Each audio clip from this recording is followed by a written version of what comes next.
Hello, everyone. My name is Jonathon Dornbush, and this is Podcast Beyond, episode 651 of IGN's weekly PlayStation show, where guess what? We still have so much PlayStation 5 news to talk about. It's what we've all been waiting for so long, and we finally get to talk about it. We'll have a lot to talk about this week, but before we jump in, I'm joined by Max Scoville. Hello. And Tom, I have no guest this week, Marks. That's correct. That was it. Yes, hello. Oh, wow. Tom, I have no guest this week. Wow, that's a great name. I love it. My parents are very weird. Yeah, you do what you can. My parents put the O at the end of Jonathan instead of the A for no good reason. Anyway, for those who may be wondering, Brian is in the midst of a huge Animal Crossing charity stream right now on our IGN Summer of Gaming. If you haven't been watching any of that, please tune in. There has been so much work going into all of the wonderful exclusives, reveals, interviews, and a lot of stuff that, in particular, Max and Tom have been working on. So please go check out all of that hard work. We also, if you're wondering, Lucy is off in the land of features doing a lot right now. And we were supposed to have Khalif from Spawn on Me on this week. Unfortunately, due to a scheduling snafu on my part, because I forgot how dates work, the timing didn't work out this week, but we hope to have him on next week. But please go, if you haven't already, check out Spawn on Me, and we'll be talking to Khalif a lot next week. But with that past us, let's jump into all of the PlayStation 5 catch-up news we have, because a lot happened after the event, which of course we covered on last week's show, but there's still a lot that happened, and the biggest one I want to talk about is that Marvel's Spider-Man Miles Morales was a sequel, then it was an expansion, then it was a standalone game, and just a whole lot of stuff happened in the 24 hours after the reveal. So we saw that reveal during the PS5 event, and then speaking to The Telegraph shortly after, Sony's VP head of European business said, quote, "I guess you could call it an expansion and an enhancement to the previous game. There's a substantial Miles Morales component, which I would hope, given that he's in the game name," he continued, which is the expansion element, but also within the game as well. There's been major enhancements to the game and to the game engine, obviously deploying some of the major PlayStation 5 technology and features. So this led everyone to believe that, hey, this is seemingly just an expansion of the original game that we guessed was getting remastered and then would be on PS5. But then Insomniac came out and officially said, Marvel's Spider-Man Miles Morales is the next adventure in the Marvel Spider-Man universe. We will reveal more about the standalone game at a future date. So it will be a proper standalone game. My guess is, based on what the VP head was saying, is that it's probably working off of the work they did on the PS4 game for the PS5 game, which I think makes sense and I don't fault them for.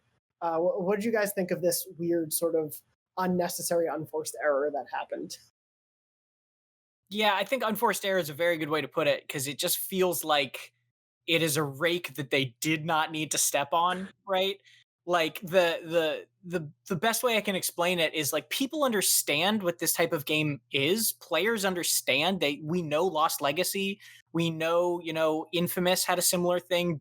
Dishonored: Death of the Outsider for Dishonored 2. There was that. Like, this idea of a smaller game based off of an older game's kind of tech and the base of it that tells a different story is something people are really comfortable with and like, for some reason, this interview calling it an expansion just threw this wrench into the gears that just, like, didn't need to be there. I just don't. It's so weird, and I think it's partly their fault for not really specifying anything in the reveal event. But, like, yeah, it just was this, like, headache that nobody needed to have. Yeah, it's weird because it, like, I guess it's going to be nice to be like, oh, hey, you get all of Spider-Man on PS5 and it's got some extra bells and whistles plus like a substantial extra chunk. But, like, that messaging is, I feel like it managed to kind of actually derail some of the hype there, because the way they presented it was so, like, here's something new, here's something big and huge. But, like, I mean, even Lost Legacy was, they opened up like a PSX with that, right? Like, that was a big, huge kind of opening thing. I guess I'm just, based on what we've seen of Spider-Man's DLC, I'm now, like, almost skeptical about how big this is going to be, or, like, what we should be expecting. It's just like, yeah, it's odd. So the Lost Legacy comparison is really apt because Jason Schreier reported that he had heard from sources that it is essentially a standalone game similar in scope to Lost Legacy. And yeah, my guess is, we're going to get New York. It's going to look different because it's a different season. There is going to be a new story within this New York, but it's going to be the same New York we know from the first game, which is not a bad thing. It's going to look prettier. It's going to run smoother. They've been using that Spider-Man tech demo to show everyone behind closed doors how quickly the PS5 can run. So this is probably going to be a great launch game. It just feels like this is not the opening salvo that it needed. They kind of buried the lead there. I feel like maybe they should have swapped Horizon with Spider-Man in that presentation. Like, obviously saving the best for last is always, very well and good, but yeah, it's also worth talking about is like we compare this to existing sort of expansions and add-ons and stuff, but with open world games it's so tricky to how that gets integrated. Like you look at Infamous First Light, and that was like totally a standalone thing, and then you look at I don't know, like Witcher did one expansion that was set on the existing overworld map, and then another one that was like an entirely new location. Skyrim's DLC was like, sometimes it's like you can have a house with orphans that live in it, and sometimes you can go to another place that was in Morrowind or whatever. Like it's weird to try to be like, we're going to add an existing, like they weren't like, hey, we're added Queens as DLC. They're like, here's a new story, it's a new season. But like, I'm guessing you're going to open this game up and there's going to be, start Spider-Man or start Spider-Man Miles Morales. I don't even know if that's the case. I wonder if it is almost just like this new game, but in the world. Like them saying standalone to me implies we'll probably also get a Spider-Man remaster down the line, and then they'll maybe like do a bundle pack or something. Yeah. And I don't know if that changes then the price point, if this is then like a $40 offering, which doesn't mark the quality, but it gives you a sense of the scope of it. So with the Ratchet & Clank game was 40. When they did Last of Us Left Behind, that was originally on PS3, correct? Yes, the DLC was available on PS3.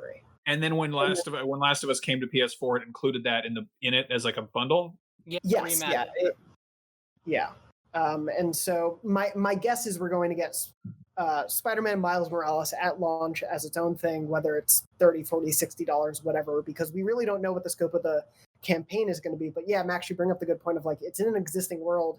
We know how side quests work in that world. We know how like random encounters work. Are they all just going to be the same? Are they adding a bunch of new side quests to fill out that world? Because otherwise New York is going to feel kind of empty if there's not the same amount of side content. Are they going to have a bunch of new ones? Are they saving that stuff for the next Spider-Man? Because like there's obviously a lot of hanging threads from Peter's story that will presumably get addressed. But And the crazy thing is, like, none of these questions needed to come up right now, right? Like, like all they had to do is out the gate say this is a standalone spin-off, not a Spider-Man 2.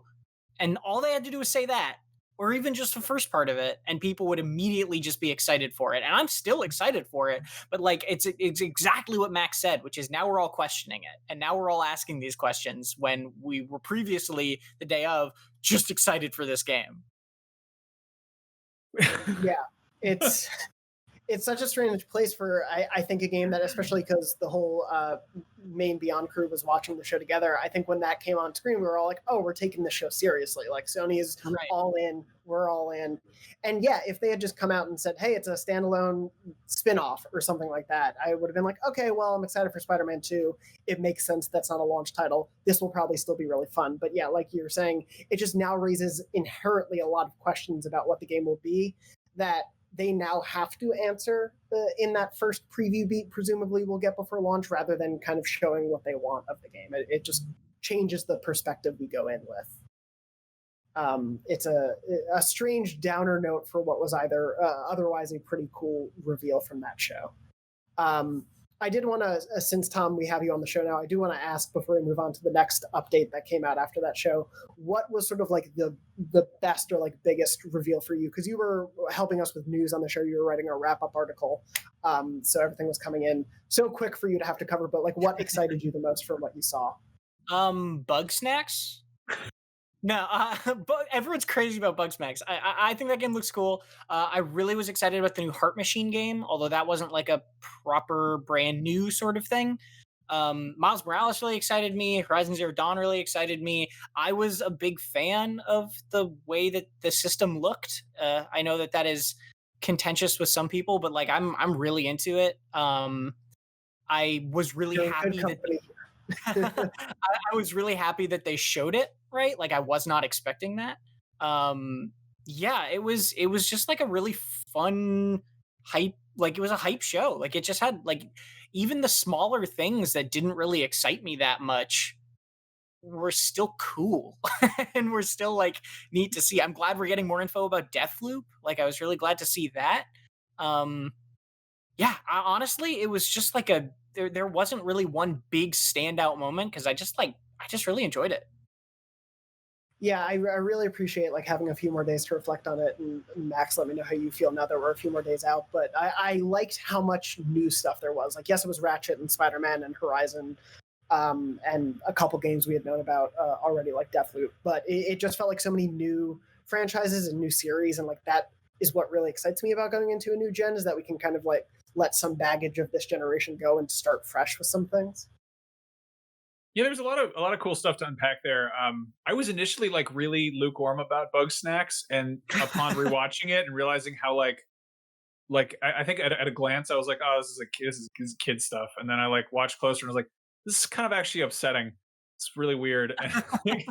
And then it's Young Horses who did Octodad, and those Yeah. guys are awesome. So I'm like, Yeah, I want to see what they're up to. I think it's going to be.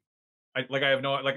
One of the artists posted like what the inspirations were for the game, and it was like Pokemon Snap, Ape Escape, Dark Cloud, Viva uh, Pinata! and Viva yeah. Pinata, and I was like, well, that's a candy smoothie right there. That's a lot of that's a that's Yeah, Yeah, kind of a nerd's rope. Viva Pinata is a game that like I cannot believe no one has ripped off in since the second one came out, right? Like Viva Pinata was such a cool, weird game. And if they're telling me that this game is like kind of Viva Pinata-ish, like I'm awesome, great, more of that. I mean, I wish that more developers were just transparent about that, to be like, hey, this isn't what we're trying to do, but this is what inspired us. You know, like to be like, Right. I think a lot of bigger publishers are like terrified of being accused of ripping stuff off, but games are they're so iterative that like that's bound to happen inevitably. It's you have the jump button. Did you rip off the Mario? How dare you? Like it's like Yeah, that so was my it's biggest critique of The Last of Us, that they yeah, ripped off Mario with the jump button. yeah.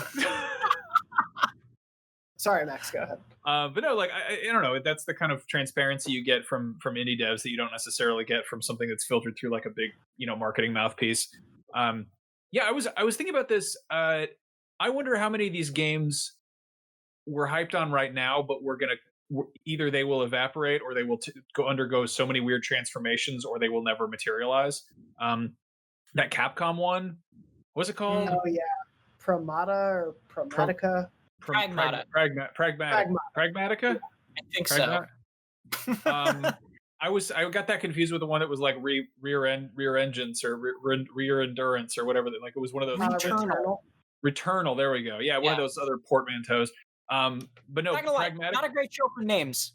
Yeah, no, they never are. But Pragmatica, like it looks cool. It looks like it kind of weirdly reminded me of something between like Vanquish and Death Stranding. But I also Yeah. immediately got vibes from Deep Down, which was that Oh yeah, Capcom game that just never happened. And I mean, same goes with the Square project, which they're like, yeah, coming in question marks, and it's like, guys, like maybe keep it in the oven a little bit longer because like after the well, it's actually no, it's still an interminable wait for Final Fantasy VII because we only got a chunk of it. Like they don't have the best track record for actually delivering on stuff that they show up within a decade of it getting announced. So yeah, those two absolutely felt like deep downs of the show. I hope they both happened because they both had like really interesting, cool tone piece poem or Mhm. tone poem trailers. But yeah, I had that feeling of like maybe we'll see those games. Returnal, despite the name, like I love Housemark, so hopefully that turns out to be just like in their vein, but a little flashier is I think kind of what we're seeing there. a big thing. Oh, Well, I was going to say, Nice. you wanted rock paper I scissors. was For me? No, I was gonna say like we've seen this shift where like developing AAA games is so expensive that why would you do first party exclusives, or why would you like it's I think that's I felt like this was oddly lacking, and if were this a part of an E3 showcase like we're used to, I feel like it would have been, oh, here's a teaser for a new Ubisoft game. Find out more at Ubisoft's press conference in just a few hours. But we don't have that, and because of that, I think that like it it felt like oddly absent of familiar IP, just because I think that all the like third party IP holders are kind of like playing things closer to their chest and kind of doing these in-house reveals. And I'm sure that Microsoft will cart out a bunch of stuff, but like Ubisoft has their thing, Square has their thing, EA has their thing. No word from Bethesda, but like it just it seems like a few years ago, in addition to this being an event held in a massive studio and or a theater and a press conference attached to E3, I think it would have had a lot more like uh, like in addition to stuff like GTA 5 coming to PlayStation 5, it would be a more stuff like that of like, hey, remember this? It's back. Yeah, the prominent third party publisher side definitely felt lacking, and I think it was good then that we got to see so many smaller games that we might not have as a result. But yeah, it is funny with everything so spread out now. It's like, of course, we're not going to get the EA reveals because they're happening a week and a half later. Ubisoft is happening a month later.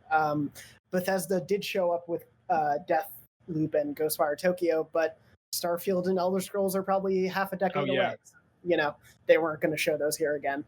But yeah, it was an interesting mix of like the usual suspects were gone, but as a result, I think some games that may not have gotten this showcase were there. And given that this was, I think, the biggest gaming stream on YouTube ever, it's not a bad audience to have.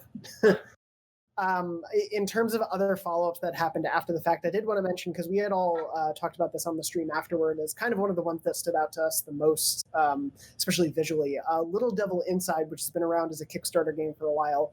The devs apologized and are promising to change racist enemy designs that people have noticed online. Specifically, there were tribal characters that featured dreadlocks and large lips. People have also noticed that the sleeping blow dart thing in their hands looks like a joint to a certain extent. And so NeoStream, the developers, responded on Facebook and just flat out said racist stereotypes are not at all what was intended.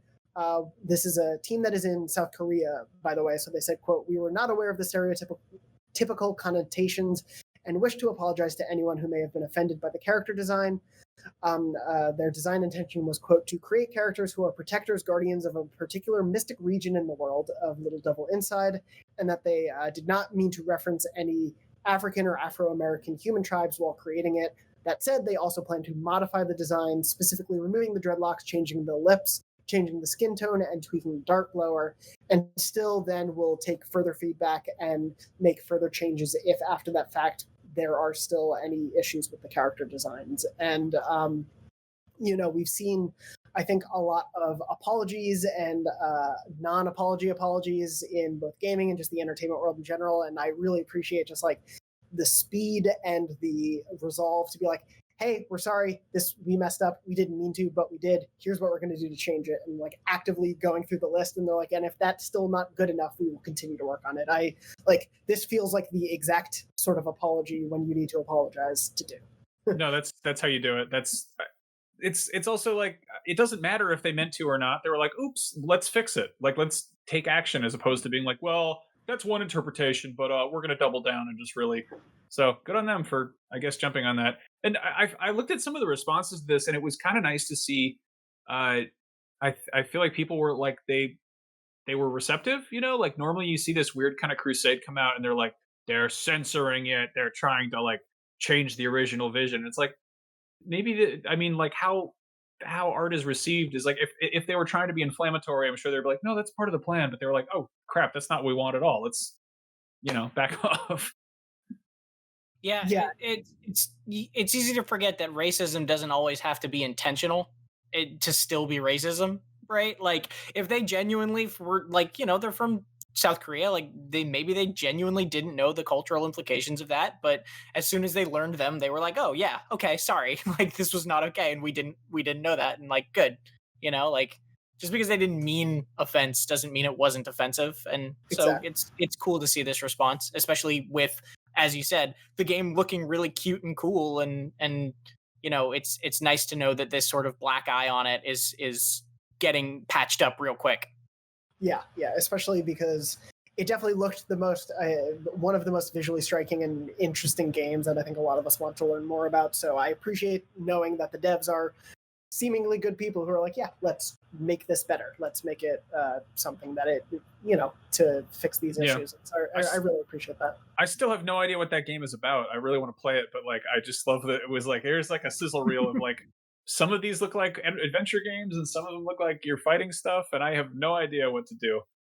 I guess you go to the bathroom though. So yeah, it looked like a Bloodborne, like a Soulsborne / old British man life simulator. Like, I don't know where those two meet, but I'm excited to find out how. So that was definitely a cool one that we'll definitely keep an eye on. And big props to those devs for making that change. Before we move on from the game side of all the PS5 stuff, I do want to talk about a few people wrote in on the YouTube version of last week's episode, expressing what their favorite reveals were from the event. And since I asked for them, I want to make sure we cover. Friend of the show, K-Babs, of course, responded and said, so happy they decided to return to the PS3 storyline with dimension hopping rather than remake Ratchet & Clank 2 for Ratchet & Clank Rift Apart, which I feel would have been the less interesting take. For those wondering, like Max and Brian, this is a sequel to the PS3 canon because a lot of the worlds, like the swamp and the pirate base, are from the first PS3 game and not in the PS4 one, and dimension hopping was strongly implied by the ending of the final PS3 game into the Nexus. K-Babs I'm a big Ratchet & Clank fan. K-Babs is like top tier Ratchet & Clank fan, so they know what's up. Very excited to see more of that one, though. Heavy user said the console reveal, of course. Chris said Horizon Zero Dawn 2. Biggest surprise was Spider-Man, even if it ends up being a $40 game.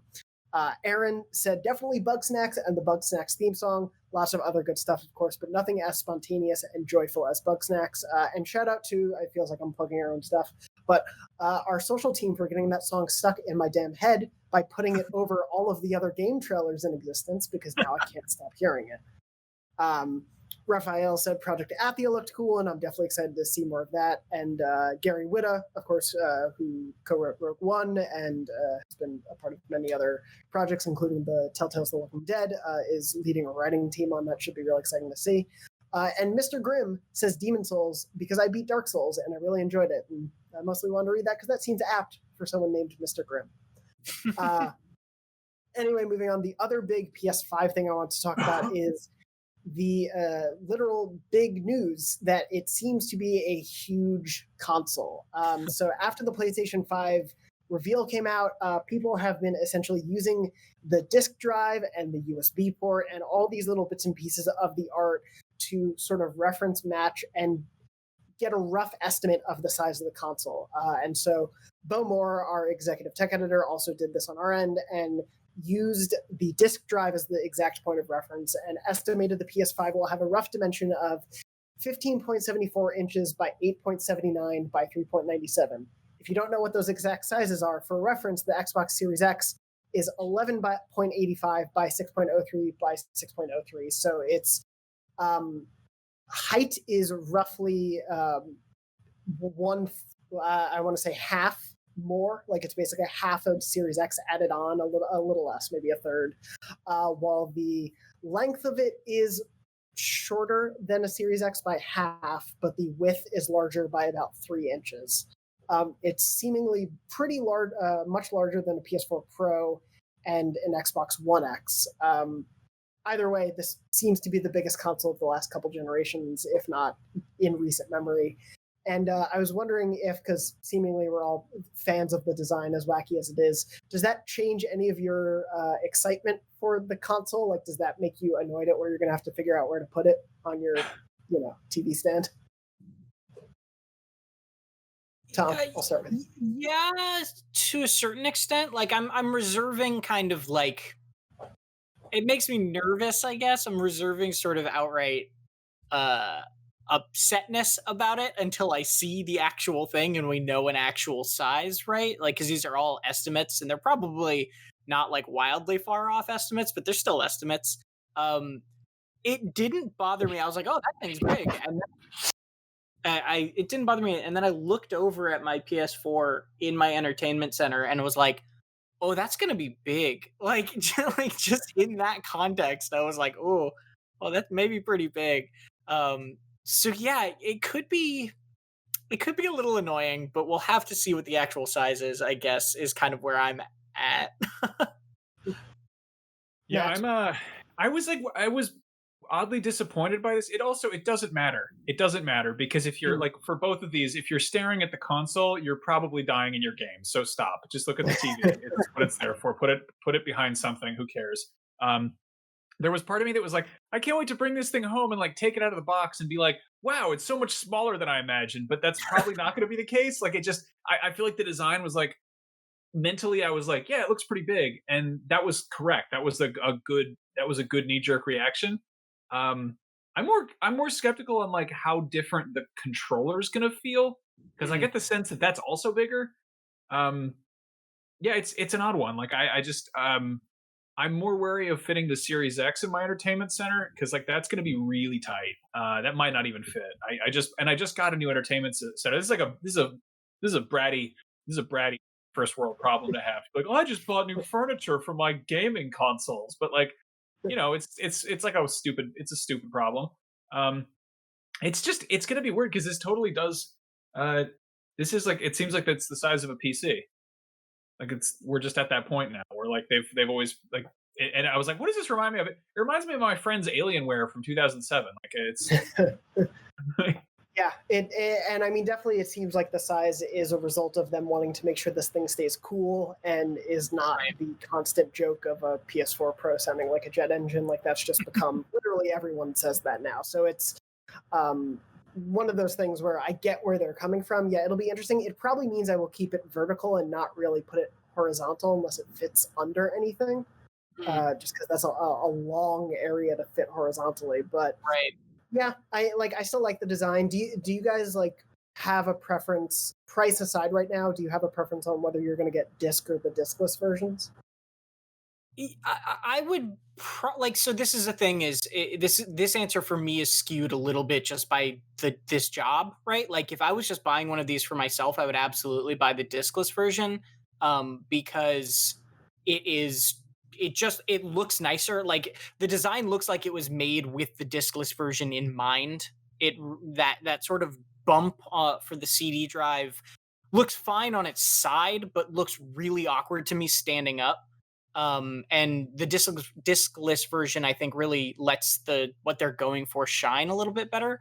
But we get games sometimes from developers on disc for review and stuff like that, and so like I'm gonna probably be getting the disc version just for that because like it because of the added flexibility of like just this job. So that's a little bit skewing there. I think I would personally go discless if I could though.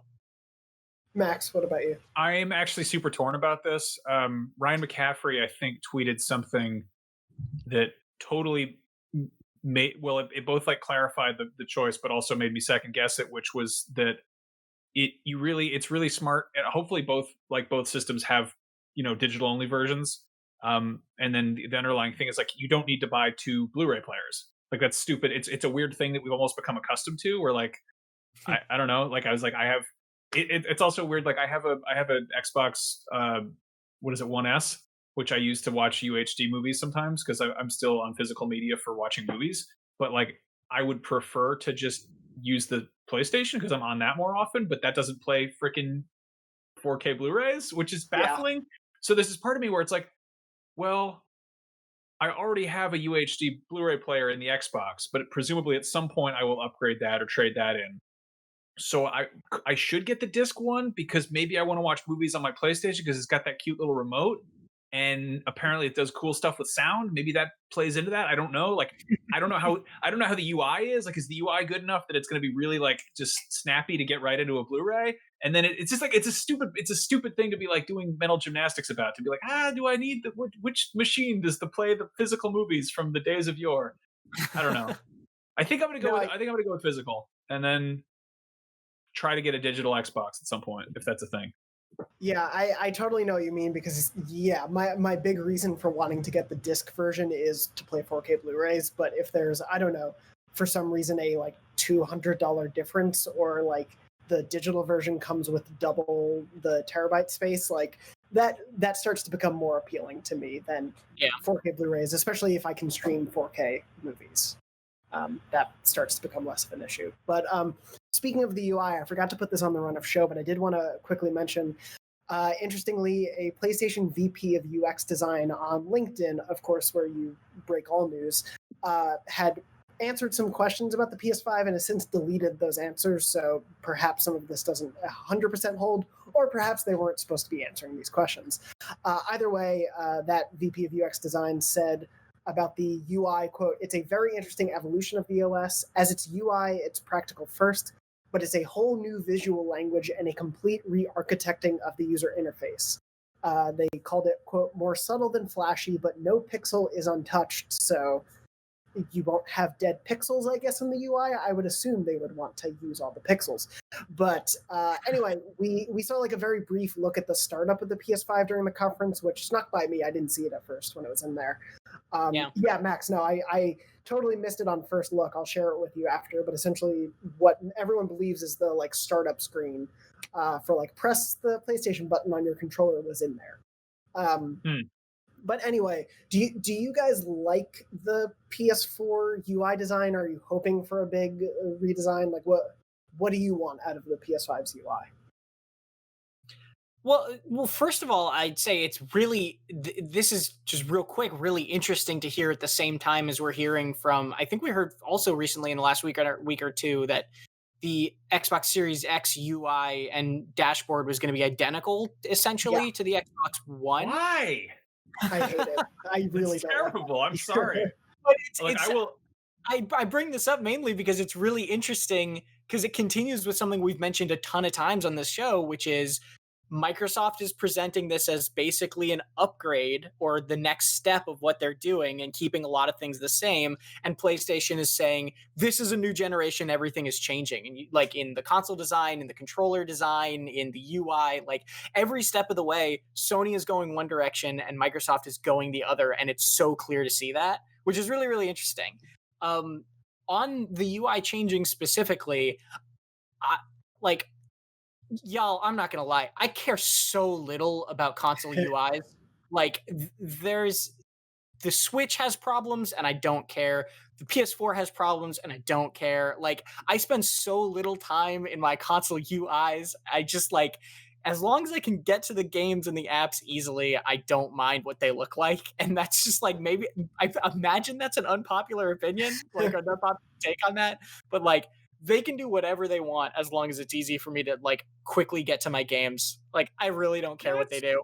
that's an extremely fair point. Like again, like I said with consoles, if you're staring at the home screen UI, you suck at the games because you could be playing them instead. But uh, I don't know. Like I really like the PS4 UI. I think it's a super smart and clean, and they finally added folders and customization in that sense. So like that's good. Microsoft, I straight up have like purchased games and been like, where is it?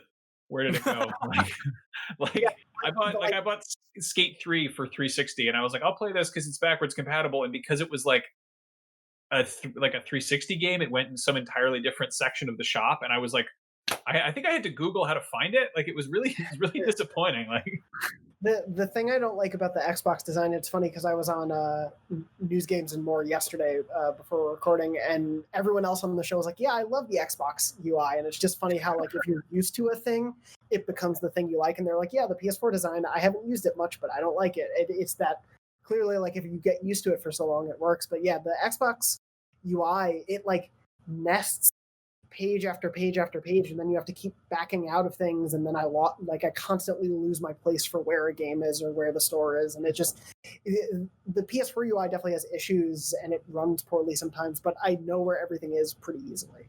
So I'm curious what they're going to do to change it up when I think it works pretty well right now. I'm also I'm like I'm wary about that because I really not to be the old guy who's like don't change the thing, but like what's wrong with the PS4 UI? Like, I hope that it's one of those things where, like, yeah, it's immediately recognizable and you can navigate it smoothly.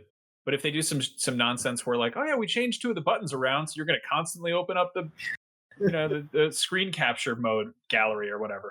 Yeah, it's hopefully they keep it simple. I'd rather something simple and that they add features to over time, especially when you get a new console. I just kind of want to be able to jump into the games and see what's new. Anyway, moving on from all of that PlayStation 5 talk, I do want to talk about something that's coming to this generation that got announced this week, and we'll probably see much more of right after the show airs, because that's how Beyond works. But EA formally announced after a series of leaks on both the PlayStation Store a few months ago and the Microsoft Store a few days ago, Star Wars Squadrons, which is a first-person space dogfighting game set after the events of Return of the Jedi. It's coming to PS4, Xbox One, and PC via Origin, Steam, and the Epic Game Store. It'll only be $40. It's not $60, and it will be released on October 2nd. It's being developed by Motive Studios, who of course worked on the single-player story and worked with DICE at large on Star Wars Battlefront 2. Motive is in the studio. It will include both a single-player story and multiplayer modes with cross-play support, and will also be playable in VR on PSVR as well as PC VR modes. There will be more of the game shown at the EA Play Live showcase on June 18th. But just to give a quick rundown of it, the single-player story mode is set after the Battle of Endor and the destruction of the second Death Star. Alternating between 2 customizable pilots, the story will feature brand new characters and cameos like Hera, who was in Star Wars Rebels and you see in a trailer. The 2 pilots will be shown the essentially different sides of the conflict, including one who flies for the New Republic's Vanguard Squadron, which is also in the Alphabet Squadron Star Wars novel. So if you want more info on them, go read that. As well as the Galactic Empire's Titan Squadron. I can get into a lot more details of this, but of course, Max, what did you think of this announcement? So full disclosure on 2 counts. Yes. One, this is being written by Mitch Dyer, who's a good friend of mine, as well as Walt Williams. The 2 of them also worked on the Star Wars Battlefront 2 campaign. I will also say up front that I've never cared for dogfighting stuff in Star Wars. Like I think it's what, like I just never got into Xbox, or like what am I saying, X-Wing versus TIE Fighter. It's cool. I like the ships, but there's something to me that's sort of like detached about being in a cockpit versus controlling a character. But I do like the amount of sort of characters they've been showing in this trailer. Like I think it's cool. There's like, you used to get a shot of one squadron and there's like a Trandoshan in there, and I was like, okay, could be a dinosaur spacesuit lizard. That sounds like a good time. The VR stuff sounds incredibly cool because we got that Battlefront demo, which was like just zipping around in an X-Wing for the hell of it, and then we didn't hear a peep after that, which was infuriating. Anybody who has a PSVR who hasn't checked that out, go download it. It's awesome. It's free, I believe. But yeah, like the fact that we're getting a full-fledged play an entire space fighter game in virtual reality is pretty awesome. And then I think that the 5v5 thing is really smart because like one of the worst things with multiplayer games is waiting for your lobby to populate and like waiting for people to play with you. And if it just takes 9 other people, that shouldn't be a big of a deal. Well, and they sound seemingly they're almost going this word is overused, MOBA route, MOBA inspired route, hero shooter inspired route, whatever you want to call it at this point. Of it's 5v5, there's going to be probably different classes of ships, right? You're going to be able to take on different roles within each fight. So there's that sort of the bones of that in there. I'm really looking forward to this because I love Star Wars. Like Rogue Squadron was one of my favorite games. Like I when I was younger, I really liked that type of game. Additionally, I've played space VR dogfighting games before in VR. Like I've played Elite Dangerous in VR. I've played Ace Combat 7 in VR, although that wasn't in space and also was a much smaller kind of mode rather than the whole campaign. And like dogfighting and aerial dogfighting in VR is so fun if it's done right. It can really make you sick if it's done wrong, but when it clicks, it is just chef kiss good. Like there's nothing better than like going towards somebody and then like they fly, like flip and fly over your head, and you literally look up to track them like with your head rather than like just having to move the control stick. Like that experience is so cool and it'll sell anyone on VR. So I'm excited for that. I'm really interested specifically in the story setting for this because this is the second EA Motive Star Wars campaign in a row that is set directly after the Battle of Endor. Because that's what Battlefront 2's campaign was the first chapter 1 of it was the Battle of Endor, and then everything is like the fallout after it. So it's really interesting to me that pretty much the same team is making another Star Wars campaign set in the exact same era. And I don't think that's like a bad thing necessarily at all, because it's fertile ground. But like, it's just I was very surprised to hear they were going right back to that spot. I mean, I imagine like they work with the story group extensively, and like the weird thing about Star Wars is that it all the T's and I's have to be dotted and crossed respectively Right. across medium, which is like I don't think anything else really does that, where it's like entirely a cohesive like it is a really fleshed out canon in that sense. But I imagine that after having sort of understood what the current events in the galaxy are in 6 years after Jedi or after Endor or whatever. No, I'm thinking Mandalorian is 6 years after. But yeah, Battlefront 2. If you've already worked with the story group and like knowing who's doing what's happening, sort of what the state of the galaxy is in this exact time frame, it's probably cuts out of a lot of nonsense to just be like, well, let's stay in this corner of or this chunk of time right here. I've heard that story group will just sort of have certain areas that are off limits, not like off limits, but basically they're like, if you went to them and you were like, yeah, I want to do a KOTOR prequel, they're like, no, we're not going there yet, which is honestly, I think, pretty good. Like, I think they're just now in the comics starting to explore what's happening after Empire, I think, or around Empire, but basically like they were very careful to sort of be like, we're rebuilding out this new canon, and so like the problem with the expanded universe was that it just kind of like it just got over escalated. Like everybody was just going every which way, and there's tons of stuff that doesn't line up because Kevin J. Anderson was like, yeah, I'm going to write about what's happening with the young Jedi Knights, and Timothy Zahn is like, and this is what happened when Han and Leia had twins, and it's like you gotta like there wasn't anybody like checking all these things off. So yeah, just I mean that's a period that I'm like, again, I'm also sort of whatever about that, like there's not really a ton of intrigue to me. Whereas like looking at Jedi Fallen Order, that was like, this is set squarely in the dark times. You don't know what the hell is happening right now. Yeah, I'm excited to see more from that era. I think for that reason, because like as much as I love Jedi Fallen Order, between 3 and 4 is where we've seen a lot of stories be told with Jedi, with Rebels, even with Clone Wars, the end of that show. Like things have explored between Revenge of the Sith and A New Hope a lot, whereas between 6 and 7 has been Battlefront 2 and Mando right now, and that's about it. And yeah, like Max, you were saying, the High Republic, which I think is starting end of this year or early next year, I think it got delayed a little bit, is the first time they're going to like a new time period in the new canon. So hopefully that will open the door to games also doing that, because I think that could be really fun. But yeah, I think I'm excited that this is a like $40 experience. It seems like they get the scope of it. There won't be microtransactions. Obviously, they have learned their lesson when it comes to that on the EA side of things. It seems to be one of those things where it's not coming to next gen. At least it's not announced yet. It feels like they're probably working on next gen Star Wars games if EA still holds on to the license. And this is something to kind of like cap off the end of the generation with. Yeah, we already have a date on this, right? It's like October something, October 2nd. October 2nd, yeah. Yeah. That's cool that we already have a date, and it's, 4 months away. I dig that for sure. Oh, I love those types of announcements. That's been the ongoing thing with, like, the Batman game never gets announced. Is that just going to be, like, revealed in August and out in October? Because that feels like where we're getting to at that. That would be nice. Yeah, after all these logo teases. We've had so many like I like that would be my favorite thing if that is the newest addition to next gen. If publishers just shut the hell up until it was like closer to release. Because things like it's been over 8 years since they announced Cyberpunk. Like I still haven't played that friggin' game. Like I'm totally fine if they're like pulling a Bethesda and doing Fallout 4 available this fall. Here's a mobile game. We'll see you in 3 months, and just like piecing out. And you're like, oh, there it is. That's it. But who needs SSDs when you have immediate announcements? Better marketing. That's what I want. More $40 games available now. Back of the box, PS5 bullet point. Better marketing.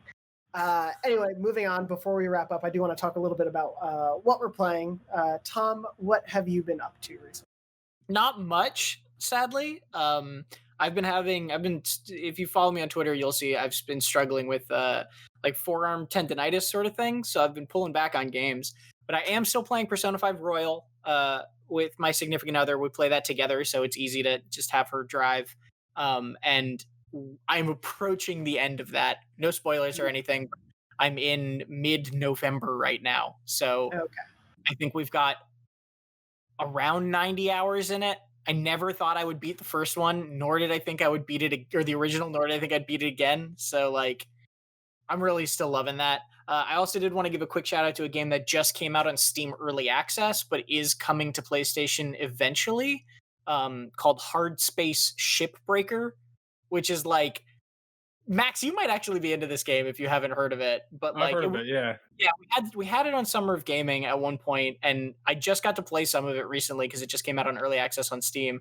And it's just such a weird, like, I'm so into it. The concept is literally you just work in like a spaceship salvage yard, and you're given a spaceship and like a laser gun to cut it up, and you just go through and say, okay, this panel is made of aluminum, and you cut that out of the frame and you throw it in the furnace, and then you're like, all right, here's some fuel, and you like siphon that out and throw it into a different container, and like that's basically the whole game is you just salvage spaceships, and it's super super simple and like wonderfully zen. It has the same sort of appeal as like truck simulators but outer space, and I'm very into it.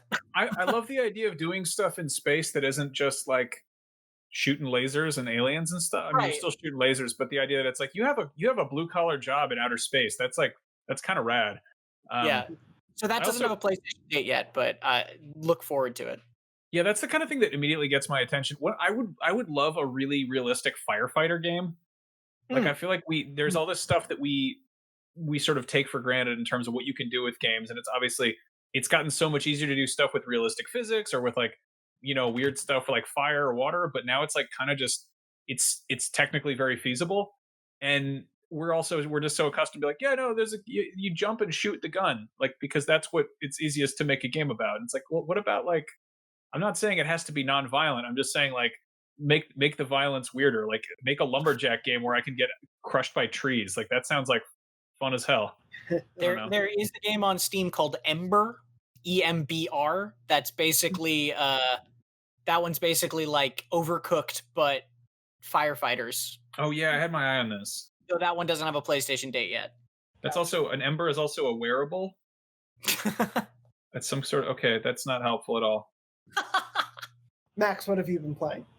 I haven't been playing much because we've been doing so much stuff for work that involves staring at a screen that when I don't would do that, I'm like, I need to read a book or like maybe watch a movie. But I've just been kind of tuned out. I've been playing Yakuza 3, which is sorry not to be the guy who's just playing a different Yakuza game all the time, but I am. But Yakuza 3 is it's in the remastered collection, and I think it is technically the oldest Yakuza game I've played because I played the modern remakes of 1 and 2, and then like 0 was a very late PS3 game that got ported over, but 3 is like a pretty standard sort of up-res remaster type situation. And oh boy, it is rough going back to an early PS3 game. Like a 10-year-old game is like it's definitely it's weird to be like to me I'm still like, yeah, 2009, that's recent. And then it's like in terms of video games, like hell no, that's not at all. So much has happened. Yeah. I just looked in Resident Evil 7 is $10 on PSN, so I'm just gonna buy that right now so that I don't have an excuse to have not played the scary game. It's a good idea. And I have been playing a game for review that I can't talk about yet, but you can look forward to that review at some point in the future. And I also recently started Maneater, and I am only like 2 hours in, but that game is just delightfully silly and dumb in the best ways. I did not expect to like it as much as I have been, but the fact that it's just a legit like RPG as a shark has been really fun. I'm very excited to keep going with that one. But that's pretty much going to wrap it up for us on episode 651. Thank you to Tom and thank you to Max for joining me on this episode. And thank you to Red, our producer. for sitting around and listening to us talk for the last hour. If you want to find us off of IGN and youtube.com/IGN and youtube.com/IGN Beyond, you can go to Twitter. We're all there. I'm at JM Dornbush. Tom is at Tom R. Marks, though he might be a little quiet for the time being given his unfortunate tendonitis. And Max is at Max Scoville. You can also check out all of our huge Summer of Gaming content that has been going and will continue to go on for quite some time as June rolls on. So please check in for all of the live streams, the interviews, the exclusives, everything that's going on. Has been such a huge, wide team effort for all of IGN. So we hope you've been enjoying it, and we hope you'll enjoy what we have in store for you in the days to come. But anyway, thank you so much for listening and or watching this episode of Beyond. Remember, you can write into beyond@ign.com with your memory cards, your That One Things, or any listener or viewer questions that you may have, and we'll read them on weeks to come. But otherwise, thank you so much for listening and watching. We hope you're safe. We hope you're well. And as always, Beyond. Beyond. Beyond.